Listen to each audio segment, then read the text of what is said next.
दोस्तों, यदि आप भी सूर्य कुमार यादव को बेहतरीन बल्लेबाज मानते हैं तो वीडियो को लाइक जरूर कीजिएगा। दोस्तों, आज के इस वीडियो का लाइक टारगेट सिर्फ 100 लाइक्स है, तो वीडियो को दिल से एक लाइक करना बिल्कुल ना भूलें। दोस्तों, भारत और बांग्लादेश के बीच 3 मैचों की T20 सीरीज का खेली जा रही है, जिसका पहला T20 मुकाबला आज मुंबई के वानखेड़े स्टेडियम में खेला गया, जहां इस मुकाबले ने तो रोमांच की सारी हदों को ही तोड़ डाला। जहां अंतिम ओवर तक मुकाबला पहुंचा और अंतिम गेंद में भी यह बता पाना मुश्किल था कि कौन सी टीम मुकाबला जीतेगी। तो दोस्तों, इस वीडियो में बताने जा रहे हैं आपको इस रोमांचक मुकाबले का पूरा हाईलाइट।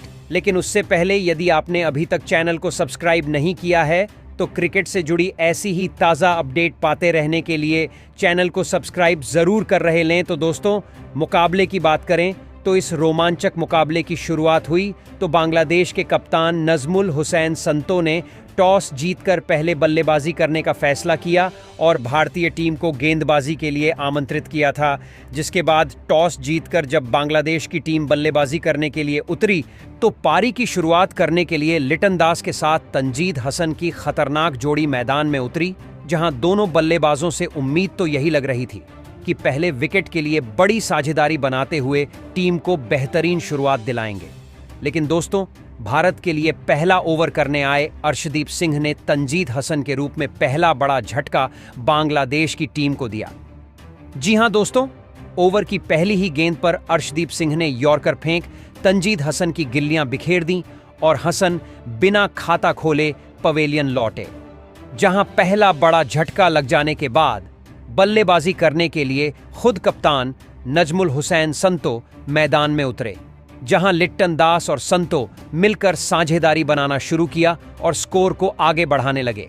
जहां पावर प्ले में भारतीय गेंदबाजों की शानदार गेंदबाजी देखने को मिली, जिसके चलते बांग्लादेश की टीम 6 ओवर में सिर्फ 41 रन ही बना पाई और इसके बाद यह दोनों ही बल्लेबाज अपनी साझेदारी को आगे बढ़ा पाते।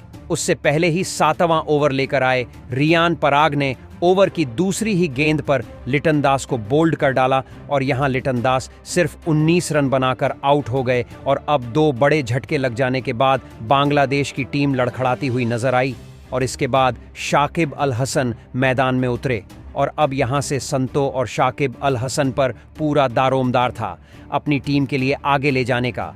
लेकिन दोस्तों, भारतीय गेंदबाजों को कहां पता था कि ये दोनों बल्लेबाज मिलकर आज कुछ ऐसा कर जाएंगे। जहां दोस्तों संतो ने ताबड़तोड़ बल्लेबाजी करना शुरू कर दिया तो वहीं दूसरी तरफ अपना तूफानी अंदाज शाकिब ने भी दिखाना जारी कर दिया, जहां दोनों बल्लेबाजों ने मात्र 37 गेंदों में ही 72 रन की साझेदारी बना डाली थी और अब इस जोड़ी को तोड़ना बहुत ज़्यादा ज़रूरी हो गया था।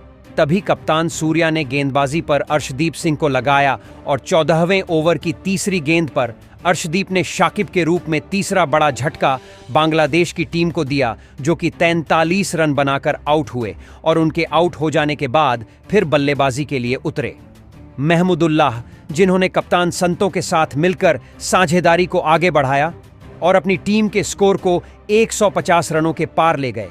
इस दौरान बांग्लादेश की टीम लगातार आगे बढ़ रही थी और दूसरी तरफ संतों का बल्ला रुकने का नाम नहीं ले रहा था। उन्होंने मात्र 34 गेंदों में ही भारत के खिलाफ 74 रन ठोक डाले थे। अब यहां से मैच पूरी तरह बांग्लादेश की तरफ करवट ले रहा था। तभी अर्शदीप सिंह ने आकर 17वें ओवर में संतों का विकेट गिराया, जो कि 74 रन बनाकर इस मुकाबले में आउट हुए। लेकिन महमूदुल्लाह ने साथी बल्लेबाजों के साथ मिलकर अपनी टीम को 200 रनों के पार पहुंचाया। इस दौरान महमूदुल्लाह ने जहां 53 रन बनाए और बांग्लादेश की टीम 20 ओवर में 5 विकेट के नुकसान पर भारत के खिलाफ 230 रन बनाने में कामयाब हुई। और इस दौरान भारत के लिए सबसे ज्यादा 4 विकेट अर्शदीप सिंह के नाम रहे, तो वहीं 2 विकेट रियान पराग ने हासिल किए। अब दोस्तों, बारी थी भारतीय बल्लेबाजों के इस मैदान पर कुछ चमत्कार कर दिखाने की।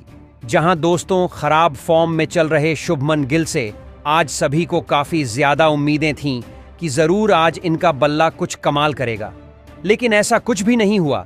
जहां शुभमन गिल और अभिषेक शर्मा पारी की शुरुआत करने मैदान में उतरे और लक्ष्य बड़ा होने के कारण इन्हें अपनी टीम के लिए एक बेहतरीन शुरुआत दिलाने का दबाव ज़रूर था। ऐसे में गिल ने आते से ही एक बेहतरीन चौका लगाकर अपनी और टीम की शानदार शुरुआत करी। लेकिन आज गिल बड़ी गलती कर बैठे और वह गेंदबाज के बिछाए जाल में फंस गए और स्लोअर गेंद पर बड़ा शॉट लगाने के चक्कर में अपना आसान सा कैच दे बैठे और वह इस मुकाबले में सिर्फ 4 गेंद पर 11 रन बनाकर आउट हुए। अब दोस्तों, गिल का विकेट गिर जाने के बाद भारतीय टीम काफी ज्यादा दबाव में आ चुकी थी और गिल के आउट होने के बाद बल्लेबाजी के लिए उतरे खुद कप्तान सूर्य कुमार यादव। ऐसे में अभिषेक शर्मा और सूर्य कुमार यादव पर हर किसी की निगाहें थीं और दोनों ही बल्लेबाजों स्कोर को आगे बढ़ाना शुरू किया। इस दौरान सब कुछ सही चल रहा था। शाकिब अल हसन के ओवर में सूर्या ने एक के बाद एक लगातार 3 गेंद पर 3 खतरनाक छक्का लगाकर टीम इंडिया को तूफानी रफ्तार से आगे बढ़ाना शुरू कर दिया था। दूसरी तरफ अभिषेक शर्मा का बल्ला बोल रहा था। 6 ओवर में टीम इंडिया ने 68 रन बना लिए थे और दोनों ही बल्लेबाजों की ऐसी ही बल्लेबाजी जारी रही, जिससे देखते ही देखते 8 ओवर में भारतीय पारी 90 रनों के पार पहुंच चुकी थी। दोनों तरफ से दोनों खिलाड़ी केवल चौके और छक्के से ही बात कर रहे थे। इसी बीच कप्तान सूर्या ने अपना तूफानी अर्धशतक केवल 30 गेंद में ठोक दिया और इन दोनों खिलाड़ियों के बीच 100 रनों से अधिक की मजबूत पार्टनरशिप बन चुकी थी। इन दोनों ने भारत को मैच में मजबूत स्थिति में लाकर खड़ा कर दिया था।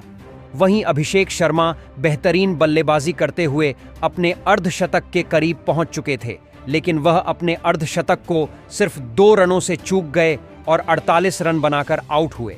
जिसके बाद हार्दिक पांड्या मैदान में उतरे और अब पूरी जिम्मेदारी भारत के इन 2 सबसे महान बल्लेबाज हार्दिक पांड्या और सूर्य कुमार यादव के मजबूत कंधों पर आ चुकी थी मैच जिताने की। अब दोस्तों, यहां हार्दिक पांड्या ने भी आते से ही अपने विस्फोटक अंदाज में एक तरफ से बांग्लादेशी गेंदबाजों की बेरहमी से कुटाई करनी शुरू कर दी। दोनों मिलकर साझेदारी को आगे बढ़ाते हुए अंतिम ओवर तक ले जाते हैं, जहां सबसे खास बात यह थी कि सूर्य कुमार यादव आज कमाल की लय में नजर आ रहे थे। उन्हें रोक पाना आज किसी भी गेंदबाज के बस की बात नहीं हो पा रही थी। यहां तक कि हार्दिक भी तो दूसरी तरफ खड़े खड़े केवल उनकी बैटिंग का आनंद उठा रहे थे। उन्होंने सबसे पहले तो मात्र 48 गेंदों में अपना शतक पूरा किया और शतक जड़ने के बाद तो उन्होंने और भी तूफानी अंदाज अपना लिया और इस दौरान अंतिम ओवर तक मुकाबला पहुंच गया और अंतिम ओवर में भारत को मुकाबला जीतने के लिए 6 गेंदों में 20 रनों की जरूरत थी। अब स्ट्राइक पर हार्दिक पांड्या थे। बांग्लादेश की तरफ से अंतिम ओवर लेकर आए थे मुस्तफिजुर रहमान। अब यहां पहली गेंद मुस्तफिजुर ने यॉर्कर लेंथ पर डाली, जो कि हार्दिक से पूरी तरह मिस हो गई और कोई रन नहीं मिला। अगली गेंद पर पांड्या ने 2 रन भागे और फिर यहां से भारतीय टीम को 4 गेंदों में 18 रन की दरकार थी। हार्दिक अभी भी स्ट्राइक पर मौजूद थे और दोस्तों, हार्दिक शॉट लगाने की कोशिश तो बहुत कर रहे थे, लेकिन उनके बल्ले पर गेंद टच नहीं हो रही थी, जिसके चलते भारतीय टीम पर दबाव बन रहा था और बांग्लादेश की टीम ने अब दबाव बनाना शुरू कर दिया था। जहां सूर्या ने हार्दिक से बात की और उन्हें 1 रन भागने के लिए कहा, तो तीसरी गेंद को लेग साइड की तरफ से खेलकर हार्दिक ने 1 रन लिया और अब स्ट्राइक पर आ गए। सबसे बेस्ट फिनिशर खुद कप्तान सूर्य कुमार यादव। जहां सूर्या को 3 गेंदों पर 3 तूफानी छक्के लगाने थे और तभी भारत की टीम मुकाबला जीत सकती थी, क्योंकि 3 गेंदों पर अब 17 रन भारत को चाहिए थे। अब चौथी गेंद पर सूर्या ने सामने की तरफ छक्का जड़ छक्का बटोरा, तो 5वीं गेंद पर डीप कवर्स के ऊपर से एक और आसमानी छक्का जड़कर सूर्या ने भारतीय टीम को जीत की दहलीज पर पहुंचा दिया। अब 1 गेंद शेष मात्र बची हुई थी और मैच जीतने के लिए 5 रन चाहिए थे। सूर्या बखूबी जानते थे कि मुस्तफिजुर वाइड यॉर्कर लेंथ डालने की कोशिश करेंगे और इसीलिए सूर्या ने पहले से ही अपनी आंखें जमा रखी थीं और अपने बल्ले को परफेक्ट स्विंग दिखाते हुए उन्होंने डीप मिड विकेट के ऊपर से महेंद्र सिंह धोनी के अंदाज में मैच विनिंग 6 जड़ते हुए भारतीय टीम को जीत दिला दी और फिर कप्तान सूर्य कुमार यादव की 121 रनों की शतकीय पारी के दम पर भारतीय टीम ने यह मुकाबला जीत लिया। वहीं हार्दिक पांड्या के बल्ले से 35 रन निकले। हालांकि दोस्तों, बता दें कि भारत और बांग्लादेश के बीच खेला गया यह अभ्यास मुकाबला था जिसमें भारतीय टीम की जीत हुई। तो दोस्तों, इस मुकाबले में भारतीय टीम प्रदर्शन आपको कैसा लगा और आप सूर्य कुमार यादव की शतकीय पारी को 10 में से कितने नंबर देना चाहेंगे? अपनी कीमती राय नीचे कमेंट करके जरूर बताएं। नए हैं तो चैनल को सब्सक्राइब जरूर करें, वीडियो को लाइक और शेयर करना बिल्कुल नहीं भूलें। धन्यवाद।